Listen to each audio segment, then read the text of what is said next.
Hey everyone, Chris here with Clutter Reduction Junk Removal in Southeast Florida. I had somebody ask me the other day what kind of truck that they should start off with for junk removal. They're up in like Georgia or South Carolina. And I said, honestly, a pickup truck would be my first go-to. When I started my business 4.5-ish years ago, I was using U-Hauls. And I would just rent the truck based on the size of job that I think I was going to be coming up to. I tried to get pictures if I could. My safe go-to truck was a 15-foot U-Haul. That was what I based my pricing off of. But if I knew it was small or single item, I would get the pickup truck or the cargo van because they're the cheaper options.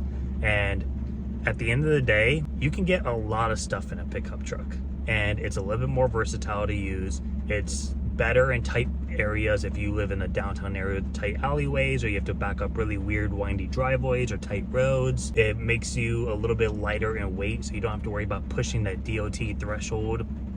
And overall, you can still apply signage to it to get your name out there without having to go crazy with a huge trailer or a huge box truck or a junk truck or anything like that. So I would say a pickup truck should be your go-to. And I think there's two things that you could do to it to really help push you in junk removal.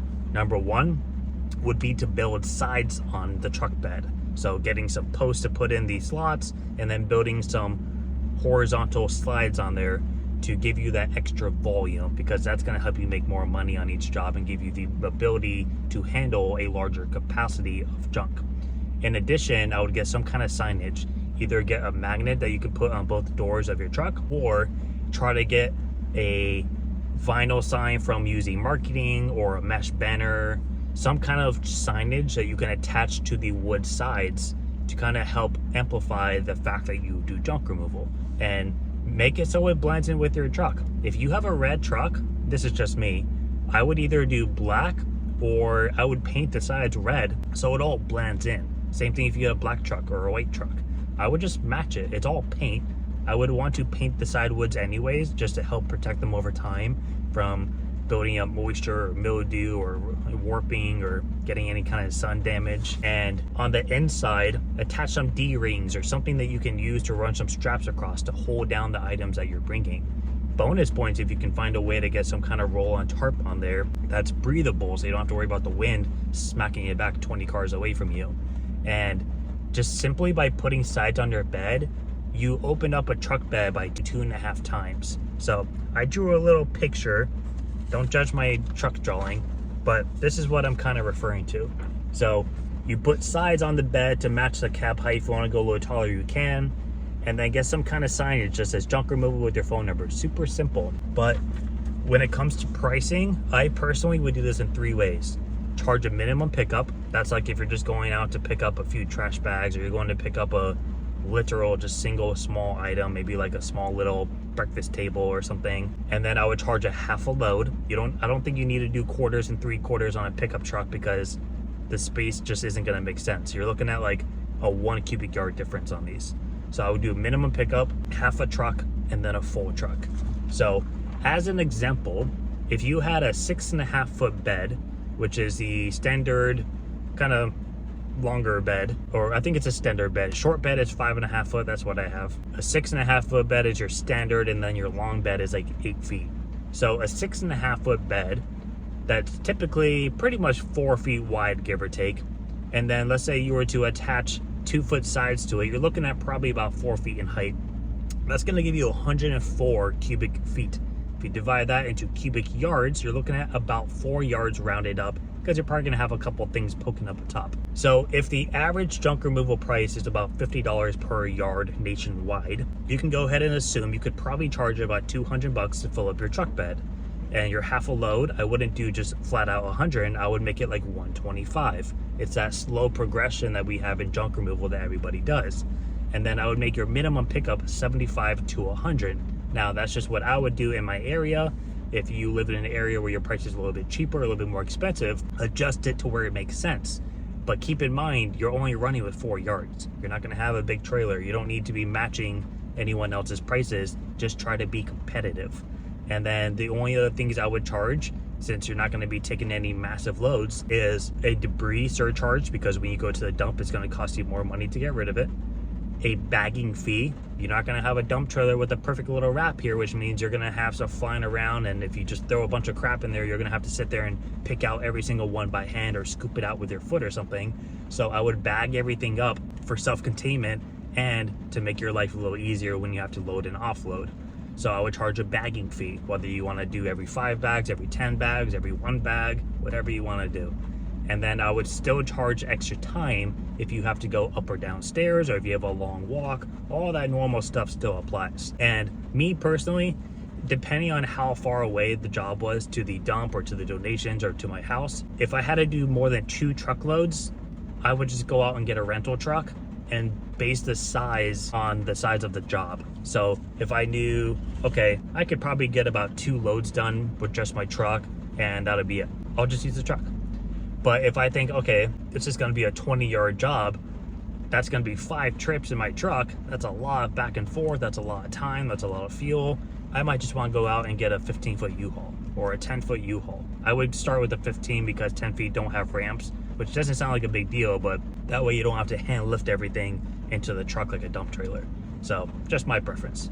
But get a 15-foot U-Haul, load that bad boy up, go make 1 trip, you're done. But that is what I would do if I was starting off. I wouldn't hop right into a trailer personally. I wouldn't jump into a junk truck. It's up to you. If you want to go big right off the back, by all means. But honestly, a junk removal right now, like, it's been saturated for a while, just like any other business. I'm definitely seeing it a lot more in smaller terms, and a lot of other businesses mixing in junk removal, which, fair game. You know, it's annoying, sure, to have a landscaper offer junk removal or something, but it's fair game. You can't really be too upset about it. Just annoying. And this might be my buyer. I'm selling some flower pots that we sold on Facebook. It's not my buyer. He kept, oh no, it is. Everyone always misses his turn. I was like, it's a huge clubhouse. How can you miss this? I'll be right back. They're too small. He's like, they're too small. He was a nice guy, but he was like, they're too small. And I was like, I had their measurements in the description, and I had rulers in the picture.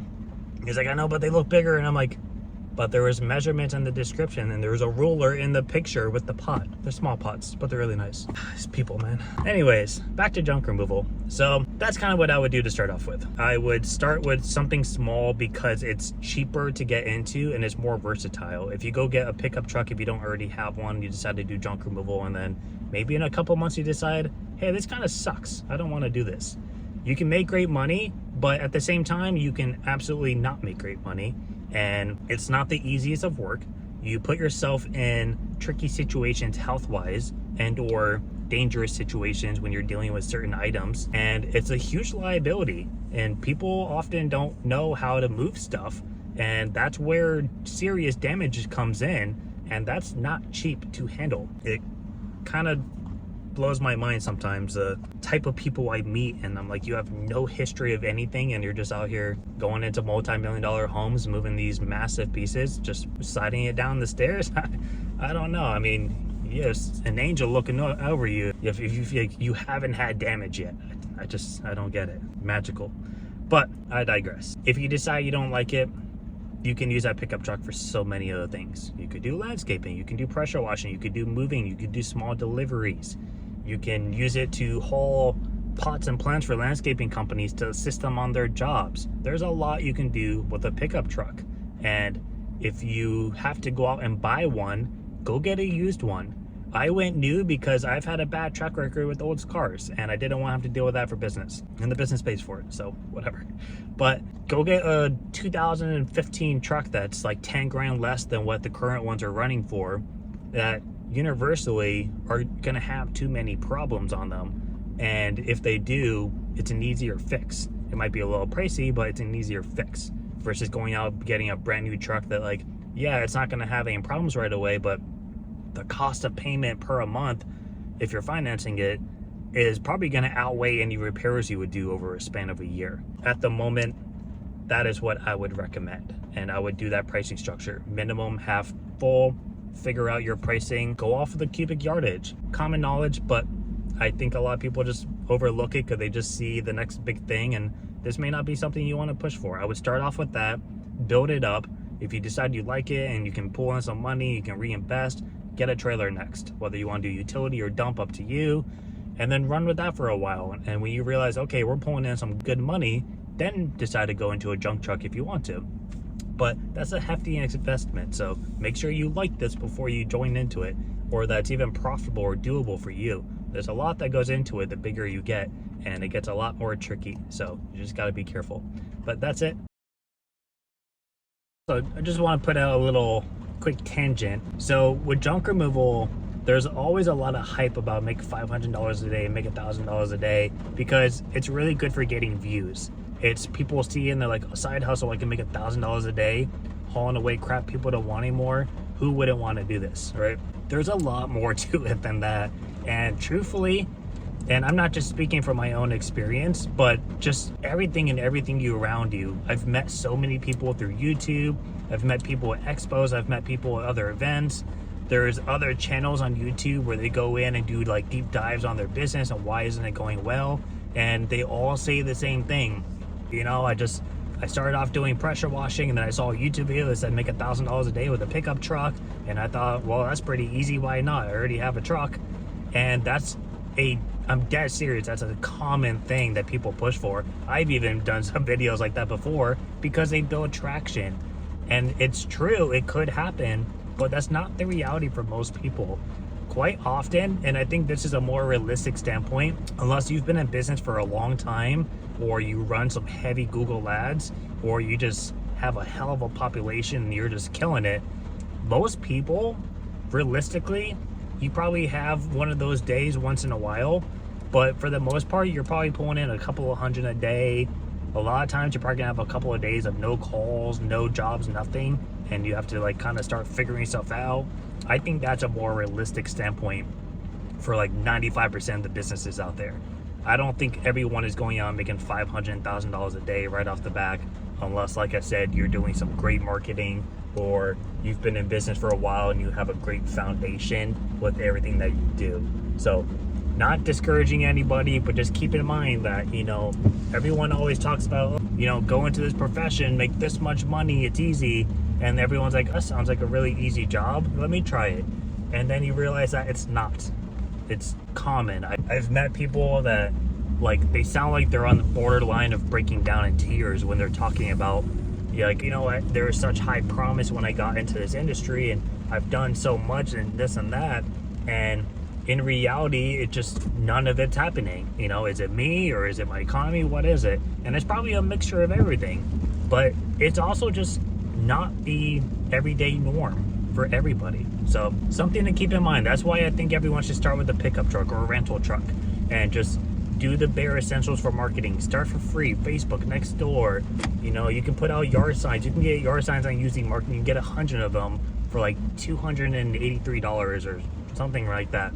Go put them out on poles and put signs in the ground if your city allows it, and just start off free and or relatively cheap. Don't go dumping $5,000 into Google Ads, because that's not a promising source. That takes a lot of work and you have to know what you're doing. So something to keep in mind. You can definitely go do a job that makes you $1,000 and it's pretty easy, but that's not an everyday situation. So just go ahead and be careful with what you're doing for any kind of business or job you're getting into.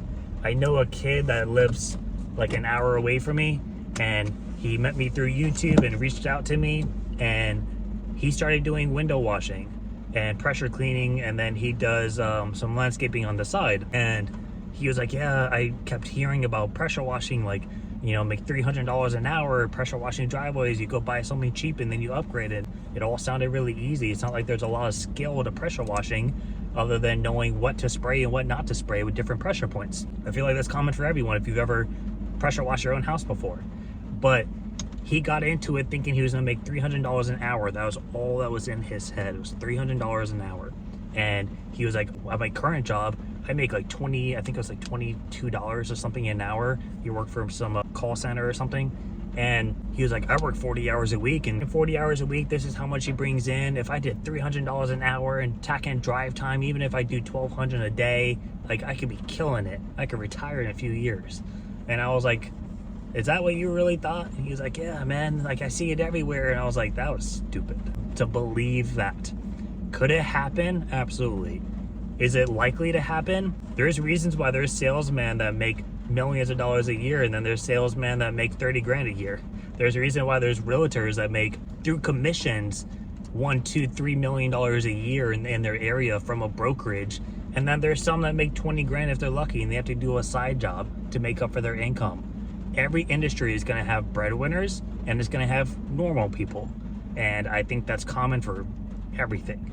And I just feel that's something that people need to realize. I see it every day. I'm in the industry. There's hype around junk removal because it's an easy entry level, easy exit job that you could blow up into something big, and you can keep it small and just work your way along. You could resell people's stuff. You could donate it for free so you don't have to spend money on disposal. What isn't easier about that? But it's not all sunshine and rainbows. You have to do heavy marketing. You have to do the labor or hire people to do the labor, which costs money. And if you just try to get by without doing all the legalities of it, that could put you in a really tight situation that could really screw you up. So there's a lot more to it than just going to grab someone's couch, throwing it in your truck, and dumping it off behind a building somewhere. That happens a lot too. We do those jobs. We pick up people's crap that they dump behind a convenience store.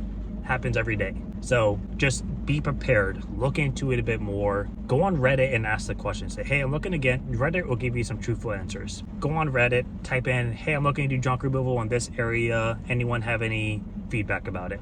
You don't have to ask for advice about what pricing is. Just ask for feedback about people that know of the industry or people that are in the industry. I guarantee you they'll give you much more truthful answers than you're gonna get looking it up on YouTube or looking it up on Google, because realness doesn't sell on Instagram, Facebook, YouTube, Google, right? All these reports about junk removal, they're gonna be all the flashy things because people are gonna look at it. They're gonna click on the other links to go other places because they're excited about it. That's what pulls in money through ad revenue. Everything else, there's nothing exciting about it. I can make a 30-minute video talking about all the shit and junk removal that I deal with on a daily basis, all the business stresses that I deal with because I have no idea what the fuck I'm doing. Nobody's gonna watch it and nobody's gonna care. You know why? Because it's not exciting. As real as it may be to actually happen to them, nobody will care. I've done it before. I have proof. And I've privated those videos because I realized that's a lot of vulnerability for me to put out for nobody to care about it. And then sometimes I decide, yeah, maybe I'll just pull it back. I've done those before though, and I've left them out for 6 months to a year and realized they never build traction. But you know what does? Junk removal pricing. This is how much money I made in a day. This is how much money you can make with a pickup truck.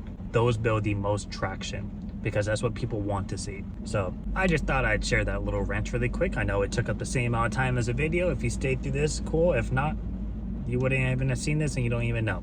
But that is my opinion on this subject. And that could go for anything. It could go for handyman, could go for a plumber, electrician, HVAC, moving company, what else? Pressure washing, since that was a topic.